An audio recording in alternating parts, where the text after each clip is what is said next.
Hello, my dear brothers and sisters. I just will share the 60 seconds update from Tamil Nadu plus Kerala with the update. Northern districts will be continued with plenty of sunshine. Plus, ample of sunshine is possible during the morning, afternoon, and evening till Saturday.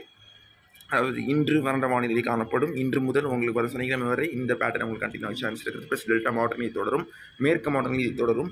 தெற்கு மாவட்டத்தை பொறுத்தவரை இன்று உங்களுக்கு சீலட மாவட்டங்களில் மட்டும் லேசான மழைக்கு வாய்ப்பு இருக்கிறது. அதாவது நம்ம குறிப்பாக சொல்கிற மாவட்டங்கள் பார்த்திங்கன்னா ராமநாதபுரம், தூத்துக்குடி, திசான்வெளி இந்த மாவட்டங்களில் உங்களுக்கு நல்ல மழைக்கு இன்று வாய்ப்பு இருக்கிறது. அதாவது லேசான மழைக்கு மட்டும் வாய்ப்பு இருக்கிறது. இந்த மழை பொறுத்தவரை இன்றும் நாளை இரவும் தொடரும் இந்த மழை. அதாவது நீங்கள் வந்து don't worry about the more rain for the bite from today. அதாவது we had achieve the more and more till yesterday. அதாவது நேற்று வரை நல்ல மழை பதிவாகியுள்ளது. So please be safe guys. So only for the districts some is impacted is a flood. So please be safe. Thank you.